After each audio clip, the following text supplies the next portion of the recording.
Sir, बिस्मिल्लाहिर्रहमानिर्रहीम।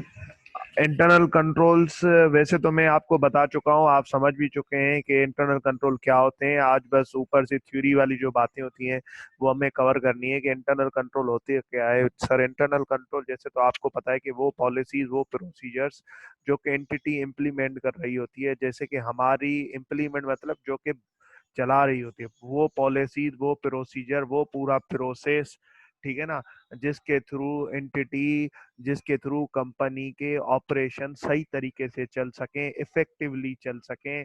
जैसे कि हमारे जो ऑपरेशन हैं वो लॉ की रिक्वायरमेंट पूरी कर सकें, वो इंटरनेशनल फाइनेंशियल रिपोर्टिंग स्टैंडर्ड की रिक्वायरमेंट पूरी कर सकें, और हमारे फाइनेंशियल स्टेटमेंट में गलतियां होने के चांसेस कम हो जाएं, हमारी फाइनेंशियल स्टेटमेंट रिलायबल बने, और जो जर्नल एंट्रीज जो रिकॉर्ड होने चाह रही हैं जर्नल लेजर में वो रिलायबल होनी चाहिए।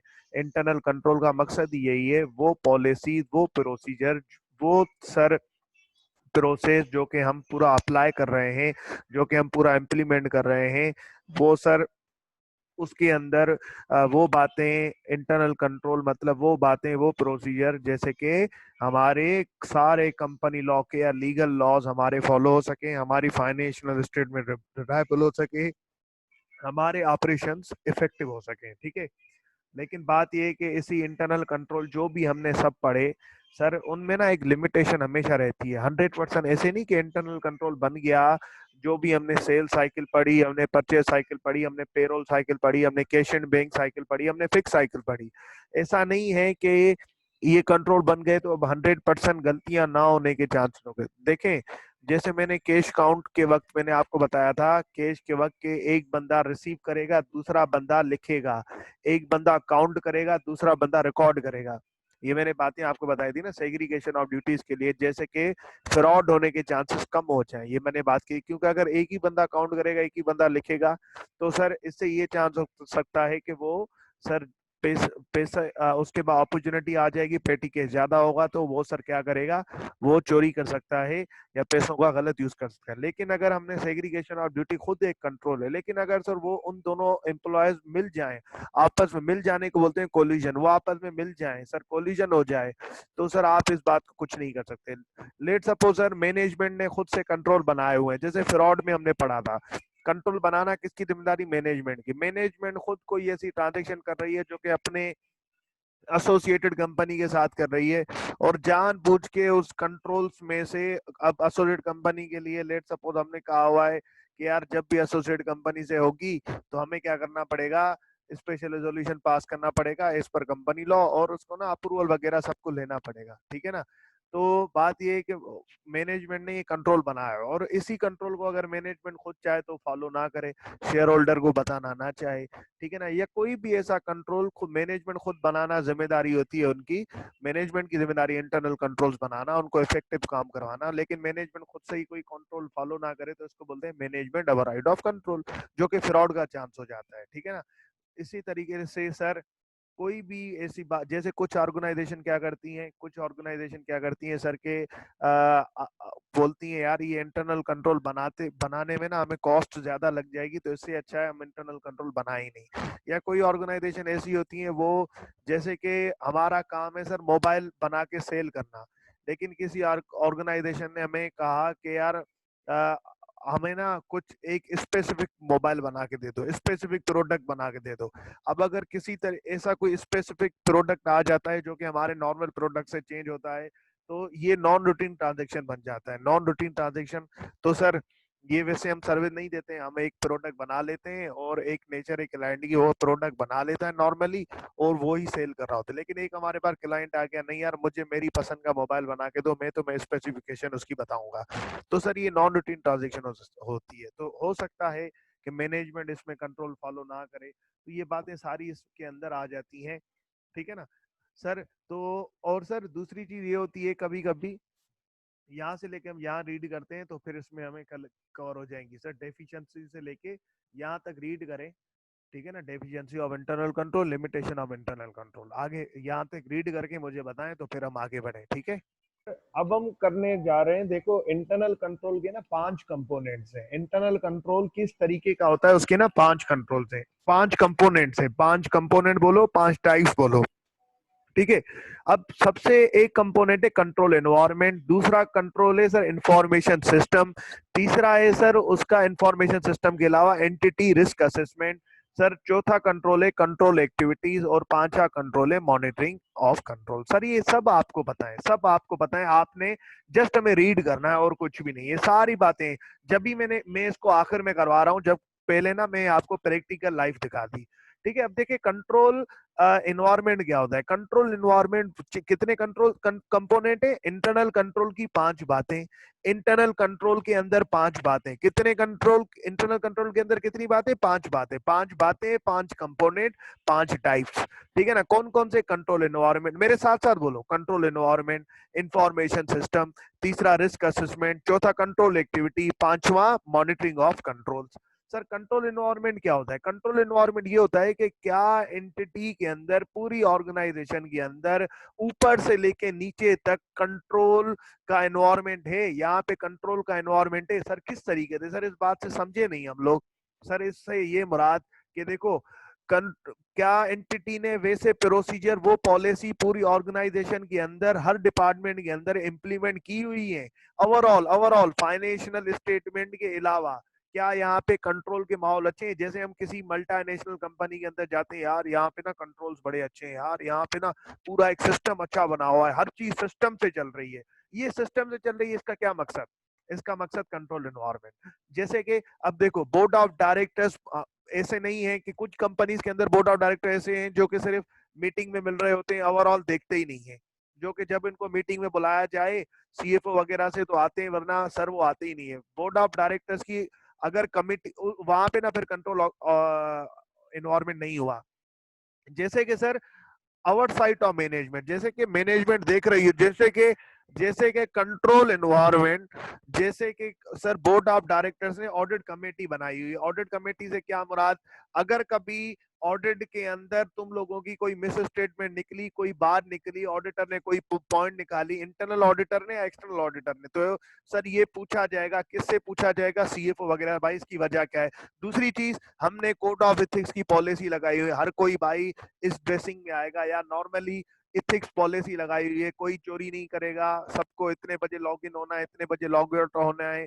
दूसरी चीज सर, अगर किसी ने कोई फ्रॉड किया तो हम उससे एग्रेसिवली पेश आएंगे। ठीक है ना सर, मैनेजमेंट कह रही है कि हम अपनी ऑर्गेनाइजेशन में कॉम्पिटेंट बंदे रखेंगे। मैनेजमेंट इंटीग्रिटी को प्रमोट कर रही है, भाई ईमानदारी से काम करोगे तो बोनसेस देंगे। मैं sir employee of the month या इस तरीके की चीजें जो मैनेजमेंट करती है, जिसने अच्छा काम किया उसको अवार्ड मिलेगा। ऑर्गेनाइजेशन स्ट्रक्चर एक प्रॉपर तरीके से बना हुआ है सर। हर किसी को जो अथॉरिटी दी है, हर किसी को जितना काम दिया है उसके साथ साथ उसकी रिस्पॉन्सिबिलिटी और अथॉरिटी उसको दी गई है।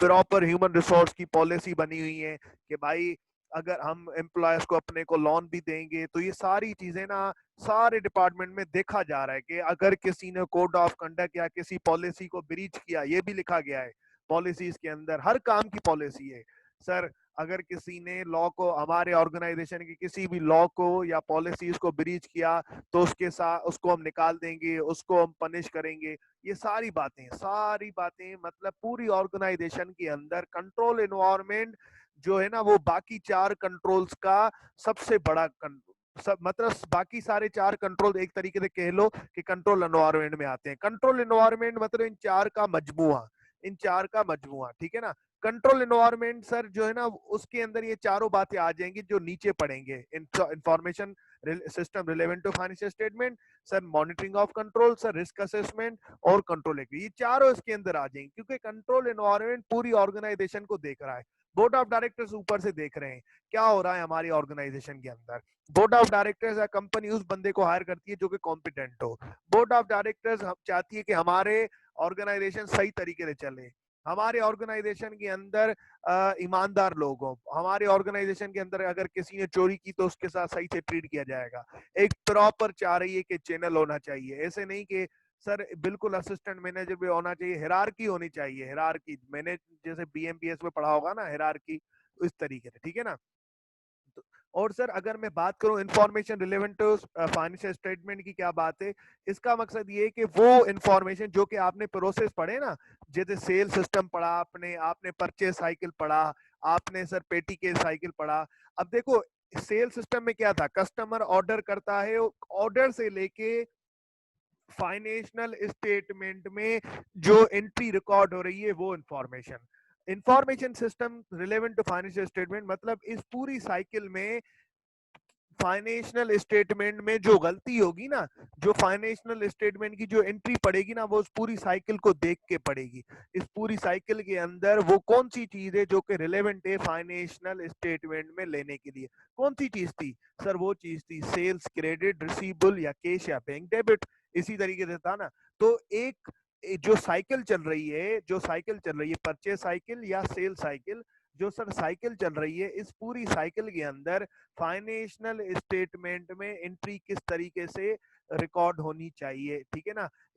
अगर एंट्री रिकॉर्ड होनी चाहिए तो उसके पीछे एविडेंस क्या है, सेल्स सिस्टम या परचेज सिस्टम, इस पूरी साइकिल के अंदर, ठीक है ना। सर ये यहाँ पे बात है। अगर मैं आगे आऊं entity risk assessment, risk assessment का क्या हिसाब किताब है, एंटिटी ने क्या अपने पास ऐसी पॉलिसी इंप्लीमेंट की हुई है, अगर हम ये एक्टिविटी करेंगे तो इसका रिस्क क्या होगा, जैसे कि नए नए पुराना एम्प्लॉय था, 20 साल से एक्सपीरियंस था, वो छोड़ के चला गया, उसकी जगह पे हमने नए को एम्प्लॉय किया। अब एंटिटी को असेस करना चाहिए, नया एम्प्लॉय आया है, इससे क्या रिस्क हो सकता है, पुराने एम्प्लॉय पे हमें यकीन था, क्या यकीन था, क्योंकि सर वो था तो उसको एक्सपीरियंस था पूरे काम का, वो संभाल संभाल के बैठा होता। नया एम्प्लॉय आया, जब तक ये सीखे गलतियां होने के चांसेस हैं, ठीक है ना। सर नया सिस्टम आ गया, एक अकाउंटिंग सॉफ्टवेयर से हम दूसरे पे जा रहे हैं तो गलतियां होने के चांसेस हैं। एंटिटी को ना हर स्टेप पे ठीक है सर देखना चाहिए, क्या ऐसा एंटिटी ने कोई पॉलिसी बनाई है, हर स्टेप पे देखना चाहिए कि अगर ये स्टेप उठाएंगे तो हमारे ऑर्गेनाइजेशन को कौन सा बिजनेस रिस्क होगा और फाइनेंशियल स्टेटमेंट रिस्क होगा। बिजनेस रिस्क क्या होता है कि हमारे कारोबार कहीं गिर तो नहीं जाएगा, जैसे कि अगर कोई नया प्रोडक्ट आ गया मार्केट, जैसे आपने बीएमबीएस में एक एग्जांपल पढ़ा होगा, जो कि कोडेक कैमरा ने, ये बाकी सारी कैमरा जो है ना वो किस में शिफ्ट हो गई, रोल कैमरा से सर डिजिटल कैमरा में शिफ्ट हो गई, लेकिन कोडेक वालों ने क्या किया, वो स्टिल ही रोल पे ही रहे, रोल कैमरा पे, ठीक है ना। तो सर उन्होंने अपने वो जो है ना बिजनेस रिस्क में फंस गए, मतलब उन्होंने अपने आप को टेक्नोलॉजी में डेवलप नहीं किया, टेक्नोलॉजी में कन्वर्ट नहीं किया, इससे क्या हुआ कि उनके प्रोडक्ट किसी काम के नहीं रहे और उनका बिजनेस खराब हो गया और कोडेक कैमरा फेल हो गया, ठीक है ना। तो बिजनेस बिजनेस रिस्क क्या होता है, जैसे कि आपने ये भी चेक करना है, ये भी एंटिटी रिस्क असेसमेंट प्रोसेस का पार्ट है कि आपने चेक करना है मेरी ऑर्गेनाइजेशन को फाइनेंशियल स्टेटमेंट में कहां रिस्क हो सकता है और बिजनेस रिस्क कहां हो सकता है और किस तरीके से मैं इसको खत्म करूं, कौन सी जगह में, जैसे अगर मार्केट में क्या पता कोई नया प्रोडक्ट आ गया है, मेरे कॉम्पिटिटर ने नया प्रोडक्ट लॉन्च किया है, क्या मुझे भी वो लॉन्च करना चाहिए, नहीं करूंगा तो क्या नुकसान होंगे। अकाउंटिंग, अच्छा फिर फाइनेंशियल पे आ जाए, IFRS 15 आ गया है, अगर मैं मेरे एम्प्लॉयज को मुझे इसकी ट्रेनिंग देनी चाहिए, अगर नहीं दूंगा तो क्या पता इनको नहीं आए, ठीक है ना, इनको एप्लीकेशन का पता नहीं हो और अल्टीमेटली फाइनेंशियल स्टेटमेंट में IFRS की खिलाफ वर्जी हो जाए और ऑडिटर ट्रुथ एंड फेयरनेस पे मेरा ओपिनियन खराब ना कर दे, क्वालिफिकेशन ना दे। कंट्रोल एक्टिविटीज आप लोगों को पता है, कंट्रोल एक्टिविटीज और कंट्रोल ऑब्जेक्टिव जो हम पढ़ते थे सर, प्रोसेस के अंदर जो चीजें डाली जाती हैं, एक प्रोसेस होता है, प्रोसेस के अंदर जो चीजें इंक्लूड की जाती हैं, क्यों की जाती हैं इंक्लूड, जैसे कि उस प्रोसेस के अंदर गलतियों को रोक सके, एरर को स्टॉप कर सके, ठीक है ना। अगर हो जाए एरर तो उसको सर क्या कर, पहली बार एरर होने ही ना दे, अगर हो जाए तो उसको पकड़ ले, पकड़ के उसको ठीक कर ले, ठीक है ना। कंट्रोल एक्टिविटी ये होती है जो कि प्रोसेस के अंदर हम इंक्लूड करते हैं, ठीक है ना, जो कि सर प्रिवेंट करे, गलती होने से प्रिवेंट करे, अगर हो जाए तो उसको डिटेक्ट करे और आखिर में सही करे, अगर डिटेक्ट करके उसको क्या करे, सही करवाए।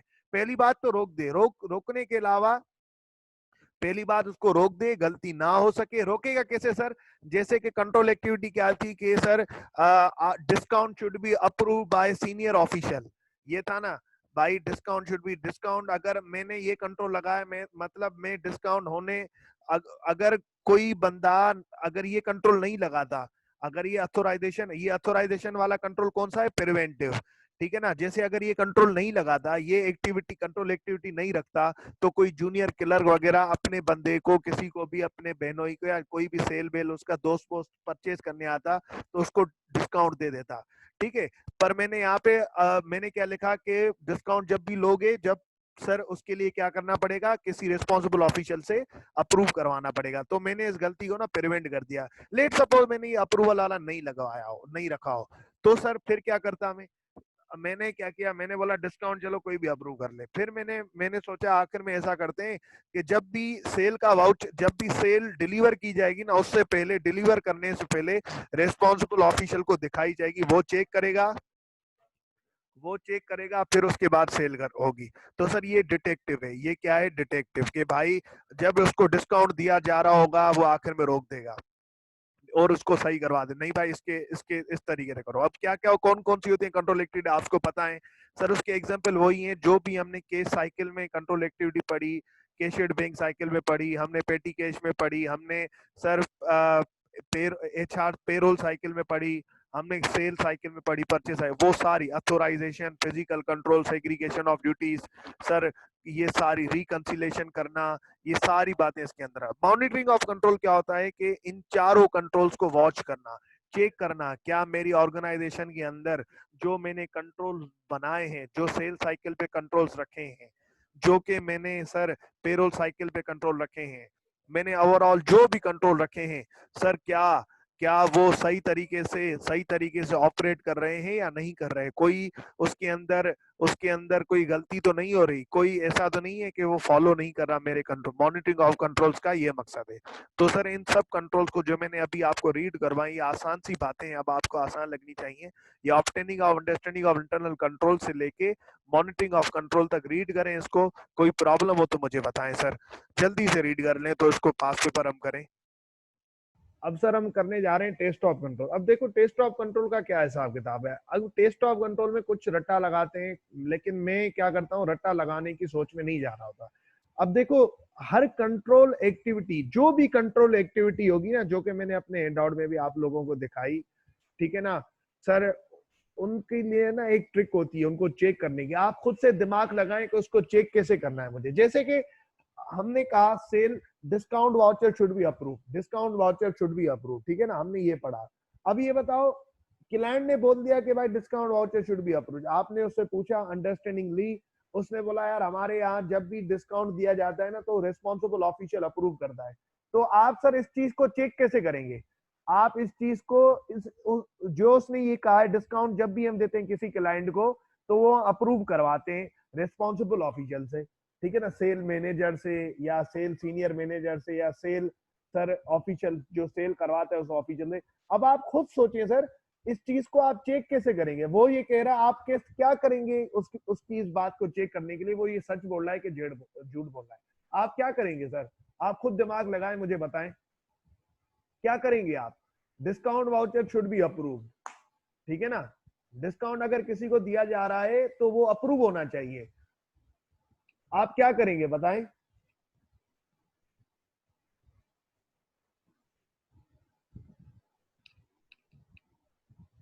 बताएं सर, कैसे चेक करोगे? मतलब क्या चेक करोगे? बिल्कुल चेक करेंगे हम, लेकिन चेक कैसे चेक करेंगे हम? अप्रूव होने के लिए क्या करना पड़ता है? साइन करनी पड़ती है। कैसे चेक करेंगे बताएं, कोशिश करें, बताएं कैसे चेक करूंगा मैं, क्या करूंगा मैं?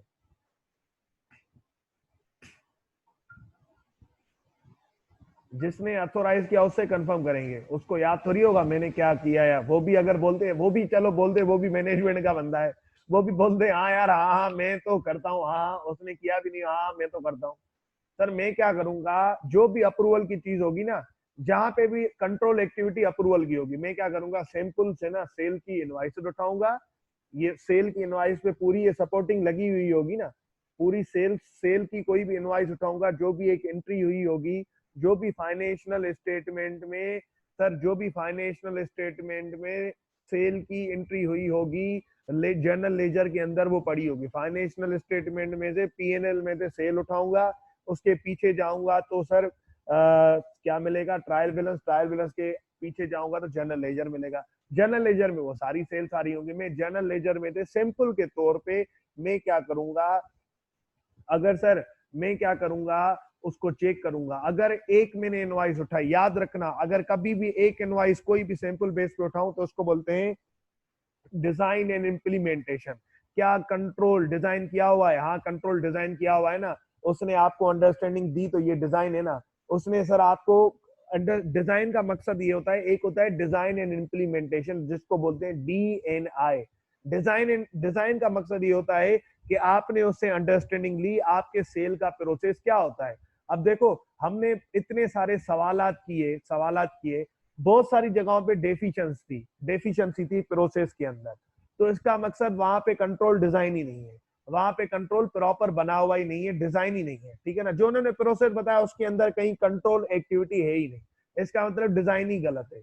लेकिन कहीं कहीं पे ये भी था, जो कि हमने कुछ सवाल किए थे, जिसके अंदर क्या था, आपको कहा गया था कि सर हमें बताएं कि इसके अंदर कंट्रोल्स कौन कौन से हैं।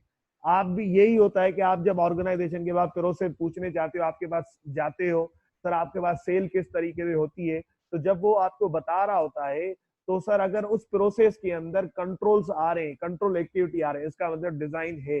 अब उसको चेक करने के लिए जो इन्होंने बताया वो वाकई ऐसा हो भी रहा है कि नहीं। आप कोई भी एक ट्रांजेक्शन उठाते हो, और चेक करते हो जो इन्होंने पूरा प्रोसेस बताया है, क्या वो उस ट्रांजेक्शन में फुल पूरा पूरा हो रहा है कि नहीं हो रहा। आप एक ट्रांजेक्शन सिंपल बेस पे उठाते हो, जनरल लेजर में से उठाते हो, आप चेक करते हो जो इन्होंने प्रोसेस हमें बताया वो क्या वाकई हो रहा है क्या नहीं हो रहा। अगर डिजाइन होगा तो इम्प्लीमेंटेशन की तरफ जाओगे, अगर डिजाइन नहीं होगा, मतलब कंट्रोल ही एक्टिविटी नहीं होगी, तो मैं क्यों जाऊंगा, क्यों अपना टाइम जाया करूंगा। हमेशा चेक करूंगा, अगर वाकई कंट्रोल एक्टिविटी बनी हुई है तो उसको चेक करने के लिए जनरल लेजर में से कोई भी एक सैंपल उठाऊंगा और उसको चेक करूंगा अपनी मर्जी पे कि जो इन्होंने प्रोसेस बताया है वाकई वो सारी बातें हो रही हैं कि नहीं हो रही, क्योंकि वो लगी होनी चाहिए ना इनवाइस पे। दूसरी चीज सर, ये तो हो गया डिजाइन एंड इम्प्लीमेंटेशन, लेकिन टेस्ट ऑफ कंट्रोल अलग चीज है। अगर DNI, अगर देखो कंट्रोल एक्टिविटी है तो मैं समझूंगा प्रोसेस के अंदर कंट्रोल है तो मतलब डिजाइन का हाँ मिल गया।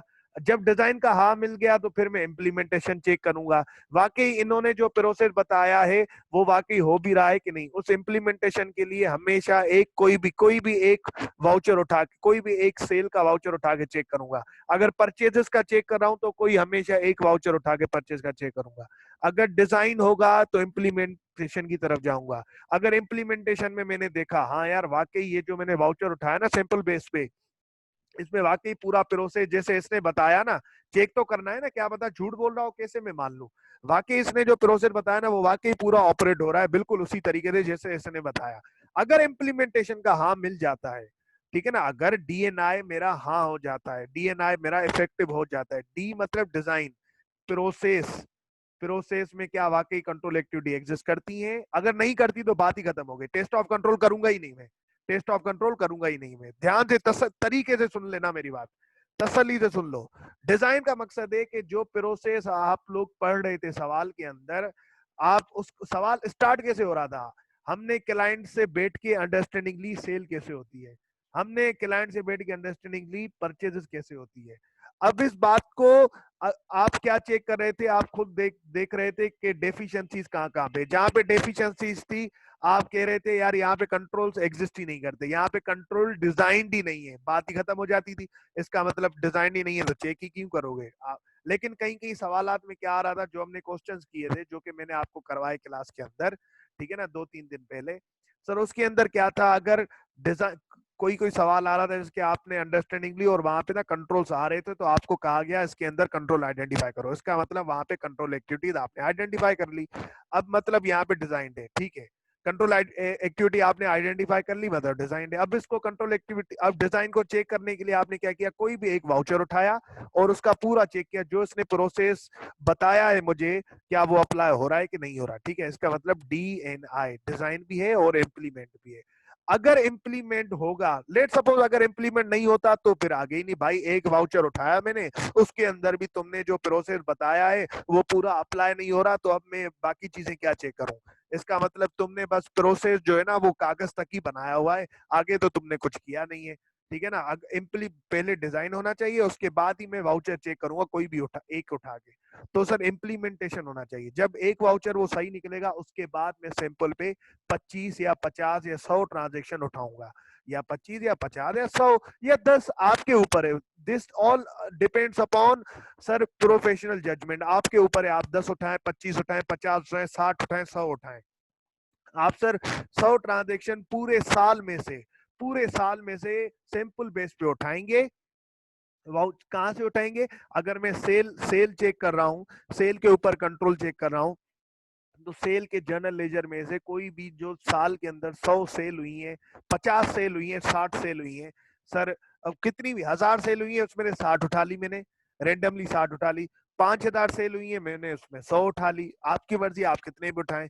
वो उठा के मैंने चेक कर ली, सर क्या वाकई जो इन्होंने प्रोसेस इम्प्लीमेंटेशन के लिए एक उठाया, टेस्ट ऑफ कंट्रोल के लिए 100 उठा लिए, सैंपल उठा लिया पूरा, और उसको चेक किया वाकई ऐसा हो रहा है कि नहीं हो रहा।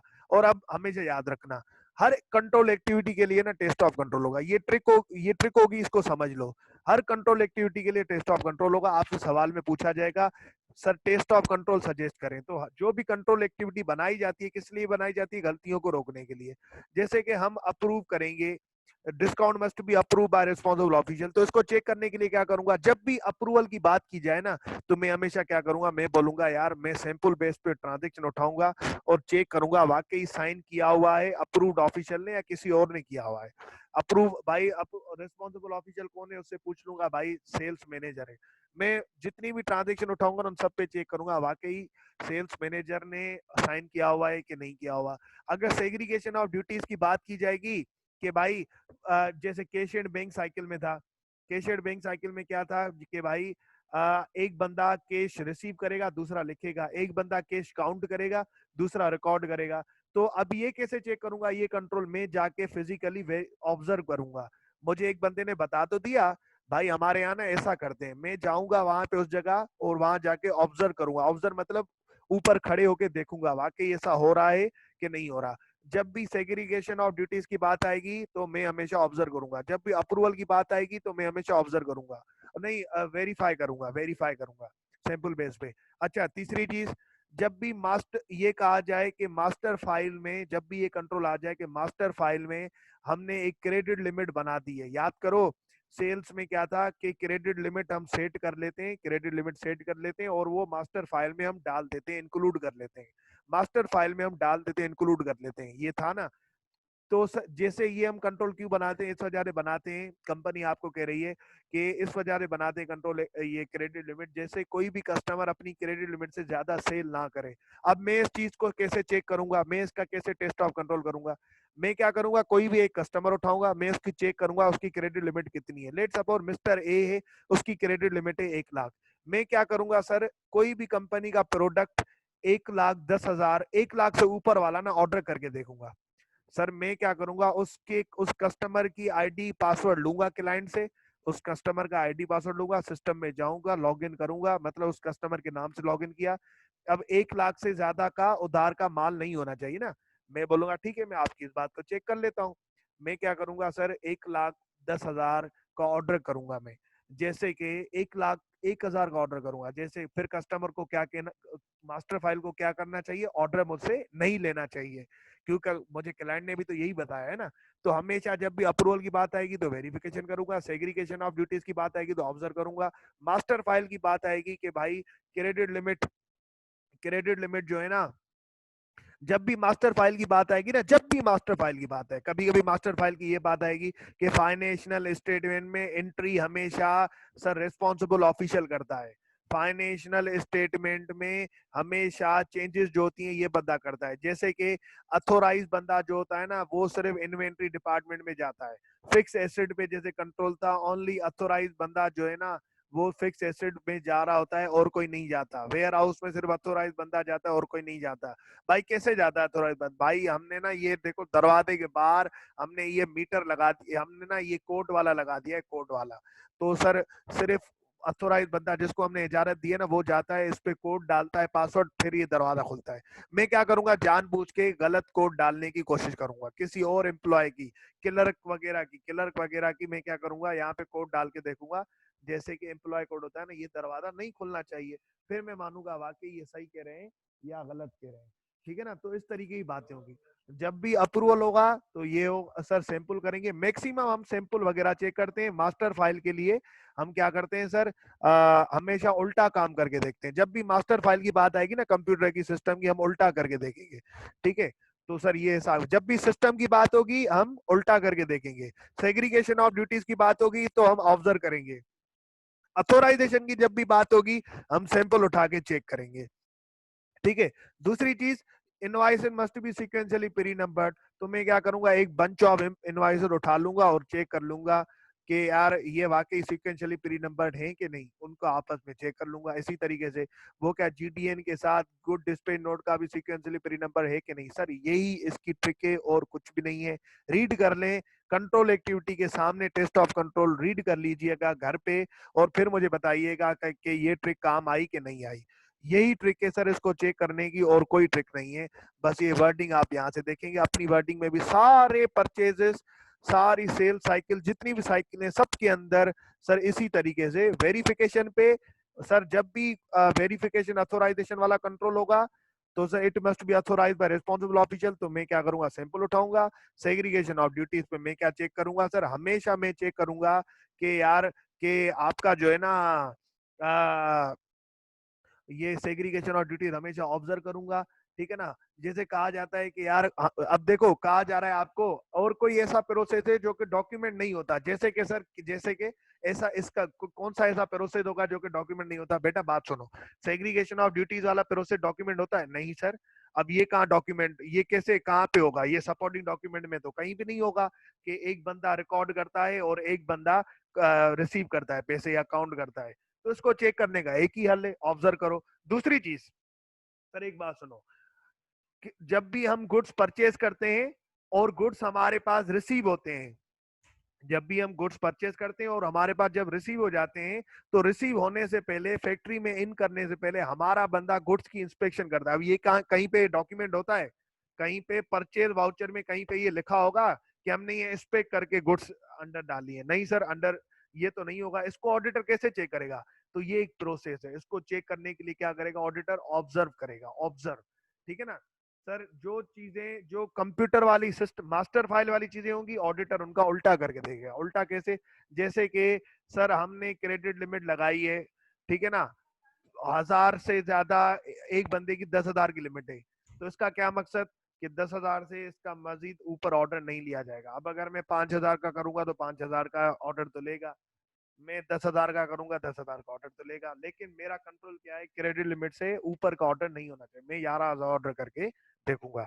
सर ये जो है ना, ये आप ट्रिक आजमा के देखें, इससे क्या होगा, आपका रट्टा खत्म हो जाएगा। एक दफा सबको रीड करेंगे ना, आपको रट्टा किसी का नहीं लगाना पड़ेगा। सारे कंट्रोल्स इसी तरीके से ना आपको हल हो जाएंगे। कंट्रोल एक्टिविटीज अभी मैंने आपको सेल साइकिल जो याद करवाई है, परचेज साइकिल जो मैंने आपको बना के दिखाई और याद करवाई, जो भी डॉक्यूमेंट दिए, उसके बाद ये कंट्रोल एक्टिविटीज भी ना आपको याद करने की जरूरत नहीं पड़ेगी। टेस्ट ऑफ कंट्रोल का अगर सवाल आ गया तो बिना याद किए बस एक दफा दोबारा खुद से बैठ के, जो ये मैंने आपको फ्लो चार्ट बनवाए थे, जो आपको ये शेयर किए ना, ये खुद से बैठ के बनाएं और उनके सामने ही बैठ के कंट्रोल एक्टिविटीज लिखें, इसका ऑब्जेक्टिव क्या है। इसको अगर मुझे टेस्ट करना है तो कैसे करूंगा, खुद से लिखें, खुद से ड्राफ्टिंग करें, और फिर सर इस हैंडआउट से कंपेयर करें। फिर यकीन करें आपको टेस्ट ऑफ कंट्रोल, ये जो है ना, इन चीजों का रट्टा नहीं लगाना पड़ेगा। अभी जो मैंने ट्रिक बताई है ना, इसको घर बैठ के इसको सर चेक करें कि वाकई ये सही बातें हैं कि नहीं। क्योंकि एग्जाम के अंदर आपको सीधा सीधा कहेगा, कोई भी 6 कंट्रोल एक्टिविटी बताओ इन्वेंट्री के, कोई भी 6 कंट्रोल बताओ सेल साइकिल के, और उनको टेस्ट कैसे करोगे और इनका कंट्रोल ऑब्जेक्टिव क्या है, कभी कभी ऐसे रट्टा भी दे देता है। ठीक है, आ जाओ पास पेपर में आ जाते हैं। यहाँ तक बातें समझ में आई सर आप लोगों को? यहाँ तक बातें समझ में आई आप लोगों को?